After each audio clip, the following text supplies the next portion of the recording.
President Trump submitting written answers to special counsel Robert Mueller's questions as the president again takes aim at the probe amid questions over whether Mueller is close to submitting his final report or if new subpoenas or indictments could be coming. This is Outnumbered. I'm Julie Banderas, and joining us as we gear up to celebrate Thanksgiving, we've got Fox News contributor Lisa Booth, former Ohio Senate Democratic Minority Leader Capri Cafaro, rocking the glasses today. We love it. Fox News contributor Rachel Campos Duffy, and joining us on the couch today, Republican Congressman Sean Duffy of Wisconsin, also known as Mr. Rachel Campos. Mr. Rachel, that's right. I was going to say, I bet you love that, too. I'm My Rachel's producer asked me before. You got the right title. Should we call him that? I'm like, absolutely. I think you two know each other, right? Yeah. Don't you have a kid or two together as well? One or two. They're so cute. Your kids are the cutest. I do congressional events now, and people used to say, yeah, you come, we'll do the event. Now they say, I'll do an event for you as long as Rachel comes. We'll help you out. So yeah. She's the hot ticket item. They have their priorities right now. Yeah, seriously. All right, sounds right. They're watching the right channel. Love it. Okay, so after months of negotiating, President Trump sends written responses to Mueller's questions on the investigation into Russia meddling in the 2016 election. So the president is speaking to reporters before heading to Mar-a-Lago for the holiday, and again, slamming the probe. Watch this. The written answers to the witch hunt that's been going on forever. No collusion, no nothing. They've been finished. Finished them yesterday. And the president's lawyer, Rudy Giuliani, suggesting the president would resist any subpoena, but predicts Mueller won't actually issue one. And he tells Axios, and I'm quoting, I think that he would not win a legal battle if he did that. And I think it would consume months. I don't think he has any way to compel testimony on obstruction because the argument of executive privilege would be very, very strong. It all relates to a period of time after he was president. Well, Giuliani also said that he can't tell if Mueller has given up on obstruction, but says he thinks their obstruction case as a legal matter doesn't exist. Rachel, let me start with you. First of all, there have been 1.4 million pages that the administration has turned over in this investigation. He's now answered these questions. They're all mainly Russia related. Giuliani says that they are completely out of line. Is the investigation far reaching? Are they running out of ideas? I mean, it seems like they've become desperate. Absolutely. It needs to come to an end. And I think if the American people actually believed that there was something there, that he had colluded with the Russians, it would have been still been their talking point in the midterm. If you look at the midterm elections, if you polled Americans, it wasn't hardly on the list. It was like number 5 or 6 or 7. And if you listen to what the Democrats were talking about, they were talking about health care. They're not talking about Russia because there's nothing there.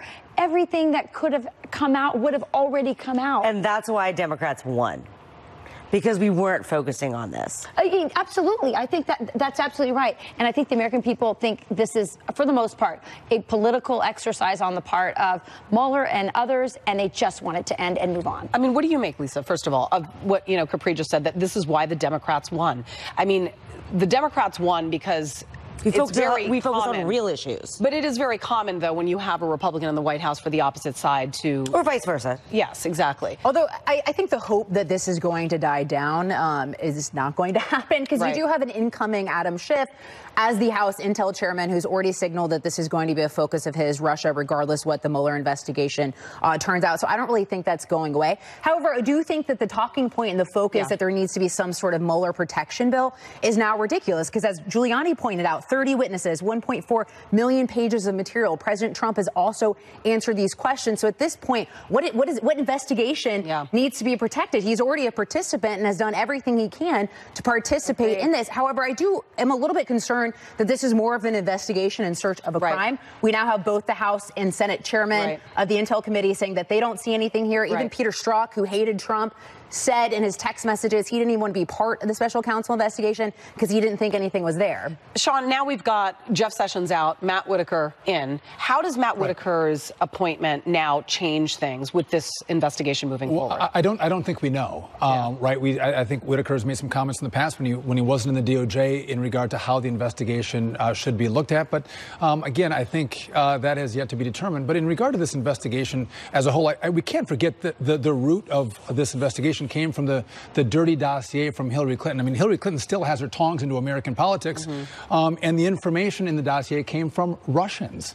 I think that's fascinating. And I think that President Trump is smart to continue to call it a witch hunt because that's what it is. And Rudy Giuliani is smart to make sure that they're only answering questions in the written form. Rachel and I have 8 kids. We're about to come to Black Friday, so I think of Connect 4. When you play Connect 4, when you get someone, no matter where they move, they're going to be caught. You're going to win. We're trying to keep Donald Trump out of that situation in regard to a trap. Sounds a little bit more like Twister, though. Well, yeah, maybe. Twitter Connect 4. Which I was just say, this is what he said.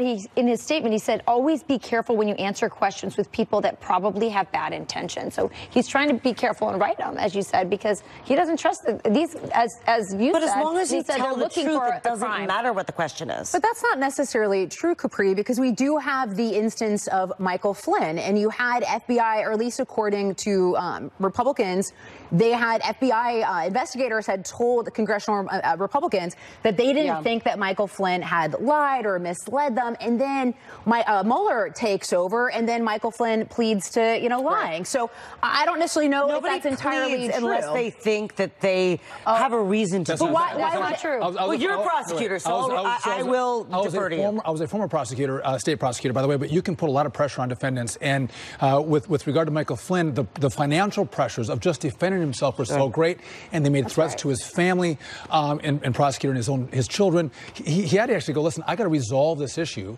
and put it behind me. Otherwise, I'm going to go bankrupt. I'm going to lose my house. Everything I've built is going to go away, and that's the pressure that a prosecutor can put on a defendant. It's not necessarily that he was guilty or didn't want to fight it. He doesn't have the resources to actually fight. I just want to say one thing as far as transparency is concerned here, because the Democrats have been railing against, number one, Matt Whitaker's comments that he made in the past about the Russia investigation, but he also has come forward and said he would recuse himself and that he does, in fact, want this investigation to proceed, that he would not try to block Robert Mueller. So if you've got Matt Whitaker, who is coming out and saying he wouldn't want to block this investigation. So first of all, I think as Republicans, we think it's a witch hunt. We don't think that it's a bogus investigation based on all Republicans think it's a witch hunt. But hold on. I also think that if you're Donald Trump, you want to actually have this investigation completed. Which is why he's been so forthright, which is why he wanted to answer the questions. Which is why originally he wanted to sit down with Robert Mueller. And in fact, it was his lawyers that said no, but he said, look, I will go by the advice of my lawyers. I don't think that would have been a good idea, first of all, because he would have railroaded him. Robert Mueller would have if he had sit down. And Congress, even in the written format, what sort of legal liability does President Trump face in answering these questions? Well, listen, if you have a prosecutor who's trying to catch you or trap you, you can say that you've lied in answering the questions. Do you think that's the case with Mueller? Listen, I'm concerned, and I guess everyone says Mueller's a Republican and Mueller was a conservative, but when you build your team around a whole bunch of Democrat donors or Hillary Clinton donors that lean left, you lose the appearance of impartiality. And I think there's a lot of great prosecutors, a lot of great investigators that Mueller could have built his team around that have not given any money to Republicans or Democrats, but he chose to take some left-leaners. So that gives me some pause and concern. Are they trying to still in charge, though? He is still in charge. Get to the truth? Being a Republican doesn't mean necessarily that you are agreeing with Trump's version of events. There's plenty of knives out to get Donald Trump on Being the a never Democrat Trump doesn't side. mean you're out to get him either, necessarily. Well, but I think that Sean makes a really great point. I know he's my husband. Really? There's no bias at all on that statement. I think Sean makes a great point about the fact that he had an opportunity to put people on his team who at least had the appearance of impartiality, and he didn't. And so you have to wonder, why wouldn't he do that? I'm wondering how the president feels, though, about Whitaker saying that he would recuse himself, because he was so hell-bent on Jeff Sessions not recusing himself. And remember, he never forgave him for that. And now he's got Matt Whitaker. But then in the president's defense, it looks good for the president that he's got his guy who's basically taking the same stance as Jeff Sessions. Well, I think you could make the argument that the person that needs to recuse themselves, and I mentioned this before, is Rod Rosenstein. He's the guy that lays out the case to fire James Comey and then appoints a special counsel to look into it. That's pretty shady to me. So I think if anyone has a conflict of interest here, he does. And so does Mueller. And that if he spent millions, I mean, think about the millions of dollars spent in this investigation so far. If he comes up with nothing, then what? There's a lot of pressure to come up with something to justify all these years. How do we make the justice system impartial? How about the truth? The truth will set you free, they say. We do have other topics to dive into, so we're going to have to move on. President Trump now fighting back against the ruling that blocked his policy on asylum seekers. What he says will happen and if his criticisms are fair. Also, lawmakers now looking into Ivanka Trump's email use as the president and some Republicans come to her defense, whether an investigation is necessary and how this all compares to the Hillary Clinton scandal. We'll debate next. There was no deleting like Hillary Clinton did. There was no servers in the basement like Hillary Clinton had. You're talking about a whole different, you're talking about all fake news. He's ripping a judge's ruling and laying out another plan. But will it work? Stay tuned. Everybody that wants to sue the United States, they file their case in almost. They file their case in the Ninth Circuit. And it means an automatic loss. No matter what you do, no matter how good your case is. And the Ninth Circuit is really something we have to take a look at. Southern border yesterday, calling out a decision by the Ninth Circuit Court, a federal judge blocking emergency restrictions on asylum claims meant to curtail illegal border crossings by members of migrant caravans. The president also slamming the ruling and federal judges. He says they act unilaterally to change executive branch policy, citing his travel ban as yet another example. Well, you go to the Ninth Circuit and it's a disgrace, and I'm going to put in a major complaint. Because you cannot win, if you're us, a case in the Ninth Circuit. And I think it's a disgrace when people file, every case gets filed in the Ninth Circuit because they know that's not law. That's not what this country stands for. Every case that gets filed in the Ninth Circuit, we get beaten, and then we end up having to go to the Supreme Court, like the travel ban, and we won. So, is he right? Let me ask you, Congressman. He's spot on. I mean, I think he lays the case out really well. You got a liberal activist set of judges on the Ninth Circuit Court that are going to promote a liberal, progressive agenda. This is why elections have consequences and why getting our judges on the courts to actually interpret the Constitution, not for the left, not for the right, but actually what does the Constitution say? And I think the president is obviously concerned. You have people who are organizing the caravans, who are coaching those in the caravan on how to get asylum and how to work over American laws to get access to our country, and the president is rightfully concerned and trying to say, listen, I got to protect our country from what is classified as an invasion of thousands of people. Can I ask this question, though? As a member of Congress, I mean, the argument from the Ninth Circuit essentially, and I get the fact that, you know, they are perceived, and rightfully so, that they lean left and whatnot, but the argument that they made was that it's a violation of the intent of the U.S. Immigration and Nationalization Act, which is obviously, you know, an enacted law passed by Congress that essentially says, regardless of how an individual comes into the country, even if it's not a specific port of entry, they still are entitled to seek asylum. I mean, that's pretty cut and dry. So is the answer changing the law? Let me play this real quick, and then I want you guys to weigh in. A Harvard Law professor emeritus, Alan Dershowitz, weighing in as well. Listen. The president is not correct when he talks about the Ninth Circuit. The Ninth Circuit has something like 26 or more judges. A lot of them are liberal Democrats. A lot of them are Trump appointees. Some of them appointees of Reagan or Bush. It's a very diverse circuit. But he's done better in the Supreme Court than he's done in the Ninth Circuit. But I think the judge, you know, wrote a balanced, thoughtful decision, a decision that may well be overruled in the Supreme Court. Okay, this coming in, crossing the wires right now, it's breaking. In a rare rebuttal, Chief Justice Roberts rejects President Trump's criticism of federal judges, this being crossed by the Associated Press just moments ago, and he praises independent judiciary. Well, look, I think regarding the Ninth Circuit, I mean, look, the Ninth Circuit's been on the receiving end of criticism for you know, many conservatives. And I will say, just to point out something funny, when President Trump pardoned the turkeys the other day, he took a swipe at the Ninth Circuit and said, unfortunately, I can't guarantee your pardon won't be enjoyed by the Ninth Circuit, which I don't know. I found that to be funny. But there is a real issue with asylum seekers and the fact that these migrants are coming to the United States and exploiting our laws. You see an 80% increase in family units crossing the border illegally since President Trump's zero tolerance policy ended. You look at the fact that 80% of these individuals will pass their initial interview, but then only 20% who actually show up in court will be granted asylum in immigration court. So there are real issues we're facing. Shouldn't Congress be responsible? Is Congress actually going to do anything, though? I think is the question. So where were the courts when Obama implemented DACA, right? I mean, he was changing immigration law. And when Trump tried to roll it back. They said, no, you can't roll back DACA. I agree that Congress should actually make the laws and the executive should enforce the laws.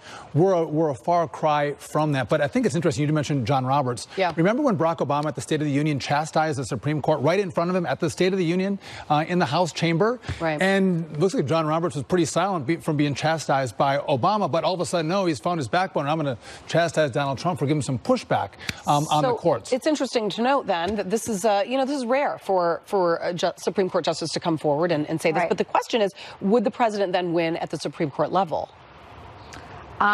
Maybe. I mean, I don't know. I mean, I think that's what we're all going to try and find out. Listen, again, this is another case of Roberts, a supposed, a Republican who's, willing to go up. I think there's a lot of never-Trumpers out there. Some of them are on the Supreme Court. Some of them are in the deep state. We don't know. The point is, I think what American people want to know is, okay, you come to our borders. You say that you're seeking asylum. Then we let you go, and we somehow trust you that you're going to come back to a court 2 or 3 years. In 2 or 3 years. It's so And that's stupid. not cool. That is messed up. I just think we can argue on all the finer points of the law and whether the president has the rights here or it's the Congress's job or whatever. But the average American person sitting back, looking at this argument goes, so why are we letting them go out in our country? Why are we trusting them to come back in 2 years? What is President Trump supposed to do? You've got thousands of people, or we see these migrant caravans that want to come in, want to exploit our laws. Right. Many of them want to cross the border illegally to try to get here, not going to port of entries.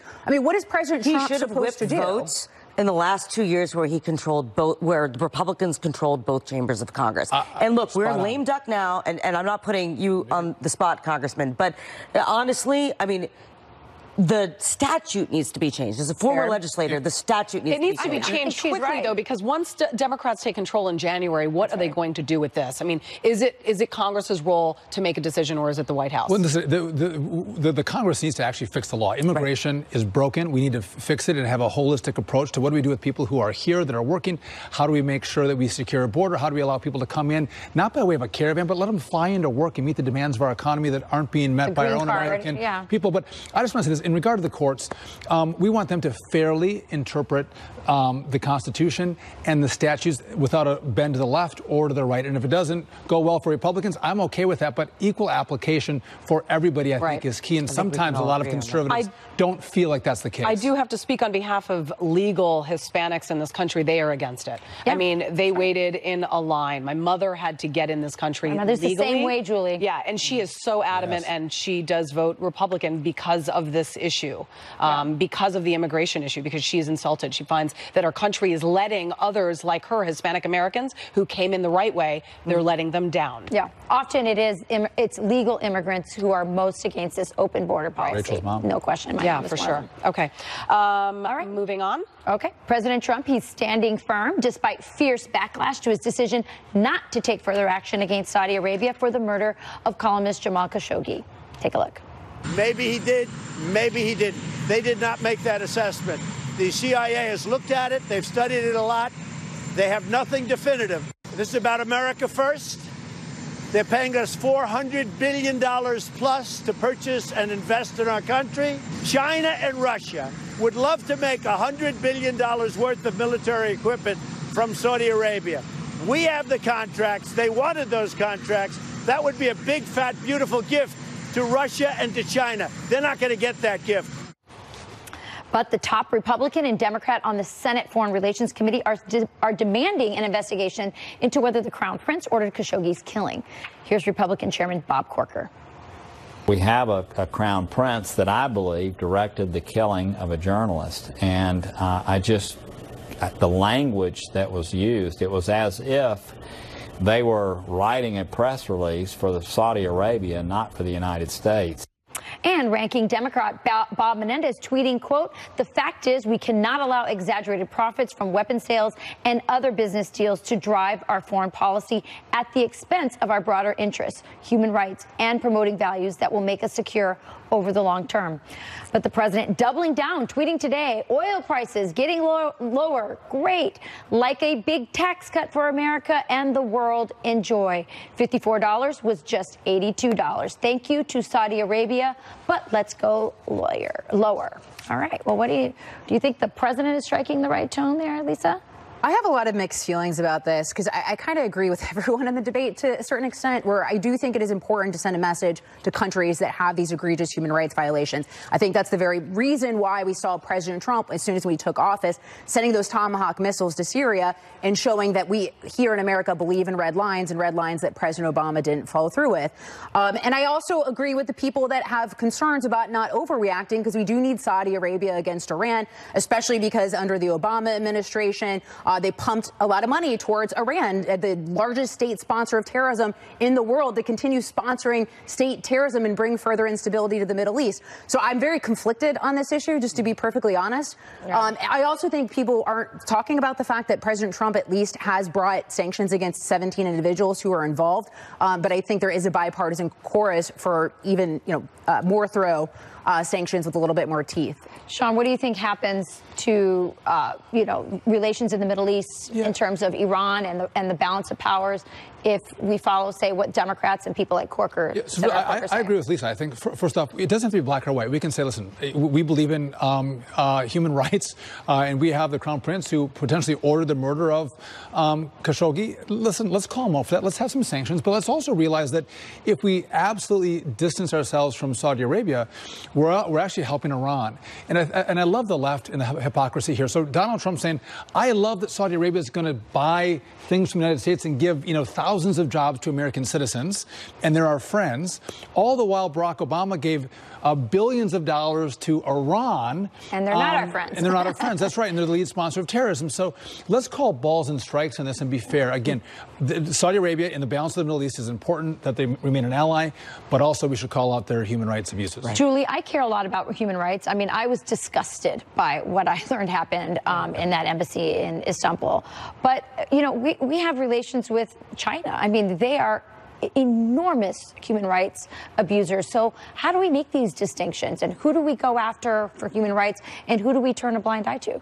I mean, I think that we shouldn't be turning a blind eye to any human rights violations. And I think, quite frankly, there's plenty of evidence out there that not only points the Crown Prince and his people and those who work under him and his security team to be responsible for this heinous murder. But I also believe that there needs to be accountability. And I understand that we may need Saudi Arabia a little more than they need us.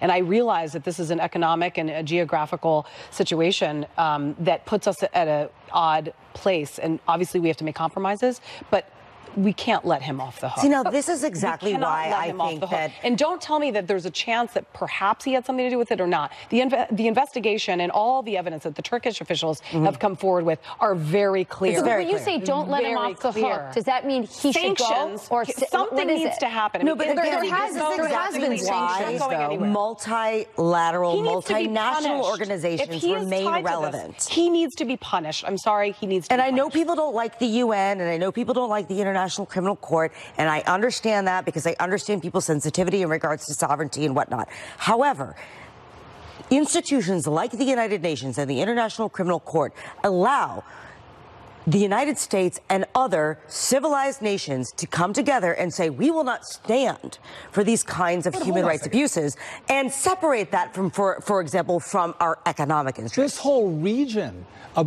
doesn't believe in human rights. And there's agreed that they should be held accountable. In all these countries. So it's not like we're saying, we're picking a bad nation in Saudi Arabia that violated, and they should all be held accountable. But everyone else is so great in the Middle East. Listen, they're all violators, they're all abusers, and so we're going, out of the bad, who's the best? But this is the Crown Prince. But it's also Prince. Yes, there's violations going on left and right, but I'm talking leaders of countries should be held accountable. But as a point, that's the tool of the United States. Education camps, there's forced abort in China. I mean, again, no, it's disgusting. But as a point of a factual matter, there have President Trump. There's been sanctions against 17 individuals that are tied to the Khashoggi killing. So it is inaccurate to say that there has been nothing done. You can make the argument that those sanctions weren't biting enough. There needs to be more done, but there has been some action taken. If the Crown Prince ordered these killings, nothing has happened to the Crown. The answer is more American energy, more drilling, more fracking, more American energy. Less dependence on any of those countries. All right.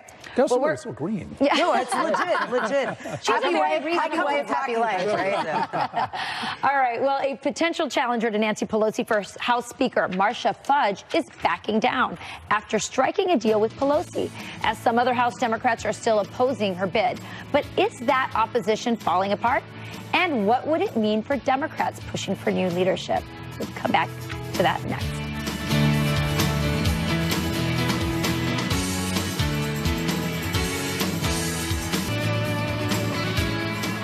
Welcome back. Well, Nancy Pelosi's negotiating skills are now on full display. Congresswoman Marcia Fudge dropping her potential challenge to Pelosi for House Speaker as Pelosi taps her to chair a defunct subcommittee on voters' rights that the Democrats will revive come January. In a statement, Fudge saying that Pelosi has assured her that black women will have a seat at the decision-making table. Fudge's endorsement a significant blow to efforts by more than a dozen Democrats to oust Pelosi. 16 Democrats signing a letter saying that they will oppose Pelosi for Speaker. But now one of them, New York Congressman Brian Higgins, is now reportedly saying that he's going to endorse her. Connecticut Democrat Jim Himes says that those who oppose Pelosi's bid for Speaker better put up a challenger now. They're running their play that they have a right to do, but unless they come up with an alternative, they better run that play, and then if it doesn't work, stop, allow us to unify, allow us to move forward. So, Congressman, what does Marcia Fudge's endorsement of Nancy Pelosi tell you about where this is heading for Pelosi? First of all, I think Marcia Fudge would have been a great choice. Smart, engaged, and can be pretty bipartisan. So, setting that aside, you have to look at how this is coming together for Democrats. And we just saw Jim Himes, good guy, Democrat. They're going to go next week. And they're going to have their conference, and it's a silent ballot, by the way. No one gets to see it. They're not raising their hands and calling out publicly who they're going to vote for. No one's going to challenge Nancy Pelosi right now because she is going to beat them hard, those who oppose her. But if she can't get the 218 in her conference, she won't get 218 on the floor.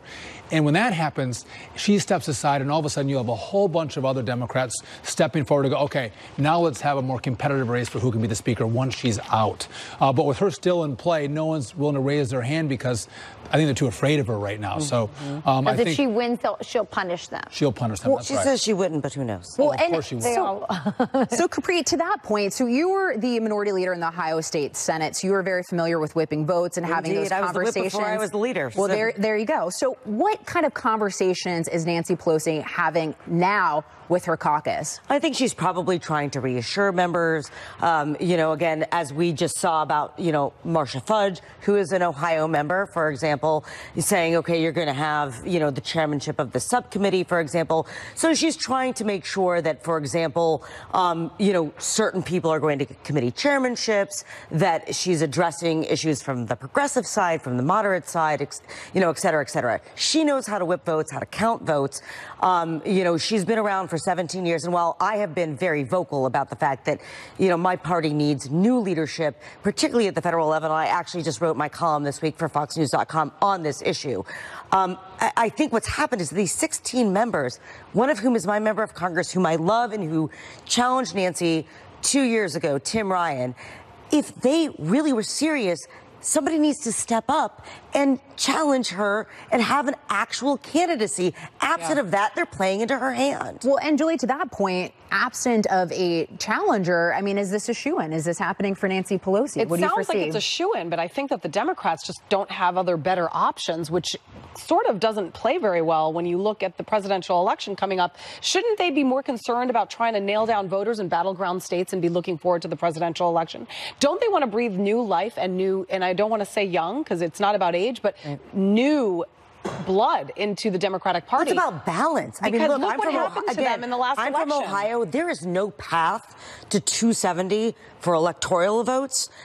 Like in 2020, given the current map, even though we won. And I want to make sure Rachel gets in here as well. What's your response to what Capri just said, or what are your thoughts on this? Well, I think Nancy Pelosi is going to win, but I do think it's interesting when you look at the 2020 election, and even this last midterm. It seems like the progressives have gotten strong. People like Tim Ryan from her state, who would present an option for winning back some of the working class people that they lost to Trump in the Midwestern states. Those people don't seem to be who people are thinking. They're thinking instead of Marcia Fudge or others. Right. So, all right. Well, we got to get going. Well, President Trump had one answer when asked who should be Time Magazine's Person of the Year for 2018. You guessed it, Trump. So will he get the nod given his dicey relationship with the press? And if not, who else could grace that cover? We're going to discuss it, so stay tuned. telling reporters he can't imagine is the quote, anyone other than himself as Time Magazine's Person of the Year. The magazine releasing the results of a reader poll, which showed the president finishing 13th with 2% of the vote. But last year, when he was selected as runner-up, so he said, the president claimed he turned down the top honor, which Time Magazine refuted. The magazine named the women of the Me Too movement as Person of the Year, or persons, they should have called it. Here's the president yesterday outside the White House. Watch. I don't know. That's up to Time Magazine. I've been there before. I can't imagine anybody else other than Trump. Can you imagine anybody other than Trump? Number one, I love when he speaks in third person. Yes. And number two, I love a man with confidence. Yes. So go for it. He's got 2% of the vote. Most likely will not be the face of the cover, but heck, go for it. I don't know. Who do you think should be? Listen, it should be Donald Trump. Listen, everybody is talking talks about him. Trump. I mean, whether you agree or disagree, him, you hate him. He is the man of the year. Every conversation, not just in America, right, but around the world, everybody is Trump this, Trump that. What did Trump do today? What did Trump tweet 2 minutes ago? The guy should be the man. What size chocolate cake did he eat tonight? Exactly. Yeah. I think how many it should scoops be, of ice cream did he get versus everybody I have else? a controversial suggestion. I think it should be. I honestly think it should be Alexandria Ocasio-Cortez, and the reason is because she came out as an out and proud socialist. And after that, every single one of the 2020 Democrat candidates pulled their masks off, because remember, Democrats didn't used to claim to be socialists. We all knew they secretly and guess were. What? They're all going to lose. But now back to like they 270, take off they got their no masks. pass. Alexandria caused that to happen. And so I think our next presidential election will be an honest election between free markets, conservatives, and socialism. And we can have an honest political debate for once in this country. Lisa, some other contenders: Amazon CEO Jeff Bezos, Facebook CEO Mark Zuckerberg, special counsel Robert Mueller. The top choice, though, was South Korean boy band BTS. What? Ooh. Oh, come on. Yeah, I mean, they are a huge hit. I know. Go on YouTube. I think we should all just... But they're not... what? I think we should all just start talking in third person. So Lisa thinks that... Personally, I don't care about Time Magazine. I never read it. I never really have. I've never been a reader of it. They put Hillary Clinton on the cover, I think, something like 29 times. I think that tells you a lot you need to know about Time. So honestly, I couldn't care less who they choose. Oh, sorry. But isn't it fun how Time, or the reporters actually asked Donald Trump who should be the person of the year?